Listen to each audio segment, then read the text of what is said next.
મંગળવાર કેન્દ્રીય ગૃહપ્રધાન ગુજરાતના પ્રવાસે આવશે। 17 અને 18મી મેના રોજ અમિત શાહ ગુજરાત આવી રહ્યા છે। અમિત શાહના હસ્તે અનેક વિકાસ કાર્યોનું લોકાર્પણ અને ખાતમુહૂર્ત કરાશે।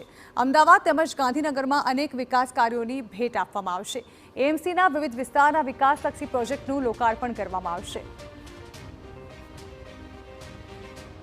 117 કરોડના ખર્ચે બનેલા પલ્લવ બ્રિજનું લોકાર્પણ કરવામાં આવશે। તો ચાંદોડિયામાં વોટર ડિસ્ટ્રીબ્યુશન સ્ટેશનનું પણ લોકાર્પણ કરવામાં આવશે।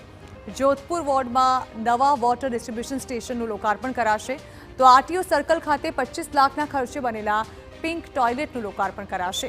ઓવરબ્રિજ નીચે ખાલી પડેલા જગ્યામાં બનશે સ્પોર્ટ્સ એક્ટિવિટી સેન્ટર। 37.63 કરોડના ખર્ચે તૈયાર થનારા સ્પોર્ટ્સ એક્ટિવિટી સેન્ટરનું ખાતમુહૂર્ત કરવામાં આવશે। તો નવા 3 લેન રેલવે ઓવરબ્રિજનું ખાતમુહૂર્ત કરાશે। સરખેજ વોર્ડમાં 5.36 કરોડના ખર્ચે રેન બસેરાનું ખાતમુહૂર્ત કરવામાં આવશે।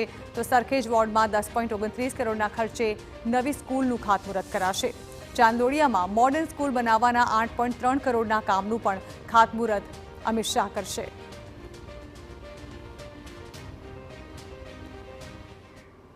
વ્યાજખોર